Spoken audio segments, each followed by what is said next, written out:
पूरे हरियाणा में शक्ति केंद्र प्रमुखों की कार्यशालाएं चल रही हैं। आज तीसरा दिन है। 9 कार्यशालाएं संपन्न हो गई हैं। 10 तारीख तक सभी 22 के 22 जिलों की कार्यशालाएं संपन्न होंगी। 4000 हमारे कार्यकर्ता इस काम के लिए उनका जो है ओरिएंटेशन किया जा रहा है कि एक तो जो प्रधानमंत्री जी ने हर घर पर तिरंगा फहराने का जो आह्वान दिया है, हमने 10 लाख तिरंगे पार्टी की तरफ से फहराने का तय किया है। पार्टी पहुंचाएगी घरों तक और हर बूथ पर 50। तो उसके लिए हम इस वर्कशॉप को चला रहे हैं। उसके साथ साथ हमारी संगठनात्मक संरचना नीचे तक खड़ी हो। एक कार्यक्रम अभी आज़ादी के साथ ही जुड़ा हुआ है, विभाजन की विभीषिका। 10 लाख लोग उस समय मारे गए थे, 1.5 करोड़ लोग शरणार्थी हुए थे। किसी भी कौम ने अपने इतिहास को भूलना नहीं चाहिए, नहीं तो इतिहास में से फिर से गुजरना पड़ता है। तो आज उस कार्यक्रम के निमित्त भी जो है इसका ट्रेनिंग सेल में बताया जा रहा है वर्कशॉप में कि वो भी कार्यक्रम अपने यहाँ हो और हम उस चीज़ों को याद करें। और केवल याद ही नहीं करें, बदलती हुई परिस्थितियों को। दुनिया का हर मुल्क ये कोशिश करता है कि उसके यहाँ बाहर की घुसपैठिए ना हों, उसकी डेमोग्राफी ना बदले। मैं भूटान गया था 92 में। भूटान के राजा ने भी मुझे कहा था कि मेरा तो छोटा सा देश है, अगर लोग ऐसे आते रहे तो मेरे 2 ही हसर मेरे सामने होंगे, ड्रग ग्याल्पो जिंगमे सिंगे वांगचुक ने, कि अगर चुनाव हुआ, लोकतंत्र यहाँ आ गया तो हम नहीं रह पाएंगे प्रधानमंत्री, राष्ट्रपति।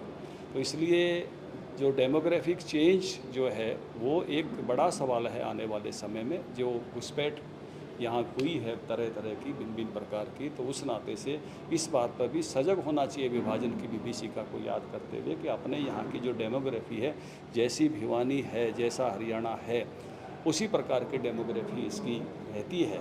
तो उसी कारण से वो जो स्वरूप उसी राज्य का दुनिया के हर मुल्क के सामने ये चैलेंज है, केवल भारत के सामने है ऐसा नहीं है, यूरोप के देशों के सामने भी ये चैलेंज है।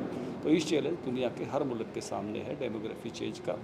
इसके साथ साथ आगामी जो चुनाव है पंचायती राज के, सितंबर माह में सरकार की मंशा आई है कराने की, धनपत जी का स्टेटमेंट भी आया है। तो भारतीय जनता पार्टी भी इस पर विचार कर रही है कि जिला परिषद का चुनाव सिंबल पर लड़े।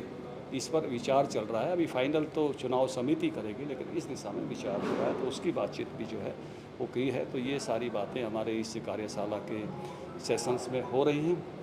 सर, आज कुलदीप बिश्नोई को आपने ज्वाइन करवाया, तो क्या मानते हैं जो कुलदीप बिश्नोई बीजेपी को गाड़ियाँ देता था, पहले बीजेपी को छोड़कर चला गया था, मजबूरी का गठबंधन है या समय की मांग थी? उनकी आत्मा की आवाज़ पर है। उन्होंने पहले ही आत्मा की आवाज़ अभिव्यक्त की और उसके हिसाब से अपना एक्ट भी किया। और उनको ये रियलाइजेशन है कि भारतीय जनता पार्टी, आज उन्होंने मंच पे भी कहा कि मोदी जी के नेतृत्व में हरियाणा सरकार मनोहर लाल जी के साथ, हरियाणा बीजेपी संगठन के साथ कंधे से कंधा मिलाकर काम करेंगे। उन्होंने कहा कि मैं जीवन में देख रहा हूं कि सबसे अच्छे प्रधानमंत्री को मैं काम करते हुए देख रहा हूं, हरियाणा में एक अच्छी सरकार को काम करते हुए। कांग्रेस के कई नेताओं के बयान आ रहे हैं सर इस पर कि वो महत्वाकांक्षी हैं और दल बदल की मतलब रही है उनकी, काफ़ी दल बदल चुके हैं महत्वाकांक्षी। देखिए, राजनीति में महत्वाकांक्षी होना तो कोई बुरी बात नहीं है। जो महत्वाकांक्षी नहीं होता वो राजनीति में नहीं होता। महत्वाकांक्षा स्वाभाविक है। और कांग्रेस में घुटन हो रही है लोगों को, क्योंकि कांग्रेस में आपने देखा कि अशोक तंवर जी को काम नहीं करने दिया गया, शैलजा जी को काम नहीं करने दिया गया। बहुत सारे कांग्रेस के साथियों को वो सम्मान नहीं मिल रहा जो उनको मिलना चाहिए। कांग्रेस ने ऐसे हालात अपने यहाँ उत्पन्न किए हैं। तो जिस रास्ते पर कांग्रेस चल रही है उसमें बहुत लोग घुटन महसूस कर रहे हैं कांग्रेस में। सर, राहुल गांधी हैं, वो तो ईडी की पूछताछ, वो कह रहे हैं कि बीजेपी जो है वो लोकतंत्र खत्म करने पर तुली है, लेकिन लोकतंत्र को देश में खत्म नहीं होने दिया जाएगा। देखिए, ईडी की जांच के कारण कांग्रेस का जो रवैया आ रहा है वो बहुत ही दुर्भाग्यपूर्ण है। भ्रष्टाचार के विरोध में आंदोलन होते हैं, भ्रष्टाचार के समर्थन में आंदोलन पहली बार देख रहे हैं। जब देश के सामने खुली किताब की तरह से है कि कैसे पार्टी का अखबार व्यक्तिगत संपत्ति बन गया, इसके बारे में पूछताछ तो स्वाभाविक है, देश के सामने आना चाहिए। अखबार तो पार्टी का था, व्यक्तिगत ट्रस्ट में कैसे चला गया, व्यक्तिगत संपत्ति कैसे बन गई, वो सारी की सारी जो है संपत्ति कैसे बढ़ी, वो सारे के सारे सवाल हैं जो ईडी पूछ रही है। तो आदरपूर्वक देश की संस्थाओं का सम्मान करना चाहिए। कांग्रेस का जब राज था सब लोग आदरपूर्वक इस प्रकार देश की संस्थाओं का सम्मान करते थे। मोदी जी भी जांच से गुजरे हैं, अमित शाह जी भी जांच से गुजरे हैं। आज कांग्रेस के नेताओं को क्या दिक्कत हो गई अगर जांच हो रही है? तो आदर प्रकार से पूर्वक जांच के साथ गुजरे।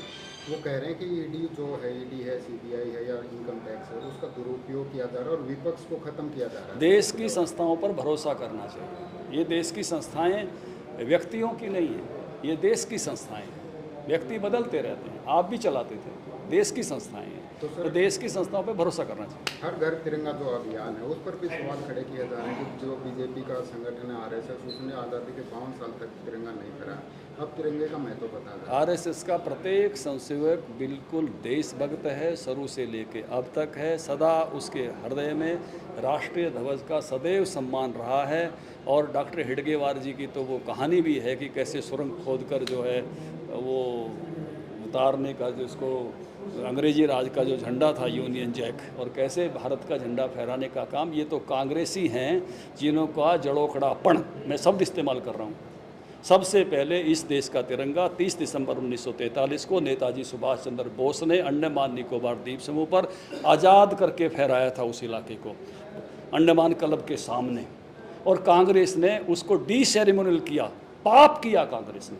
कोई भी कांग्रेसी जवाब दे इस बात का, और वर्षों तक डी-सेरेमोनियल रखा, वहाँ झंडा फहराया तो भैरव सिंह शेखावत जी ने फहराया बाद में, जब अटल जी की सरकार बनी, जब वो उपराष्ट्रपति थे, और बाब नरेंद्र मोदी जी ने इतना बड़ा झंडा फहराया कि कांग्रेसी उसको उतार नहीं सकते, वर्षों तक उसको डी-सेरेमोनियल लगी। ये तारीख छुपा कर रखी 30 दिसंबर 1943। ऐसी कांग्रेस है, और कांग्रेस को 75वें साल में अपने इन सब पापों के लिए माफ़ी मांगनी चाहिए।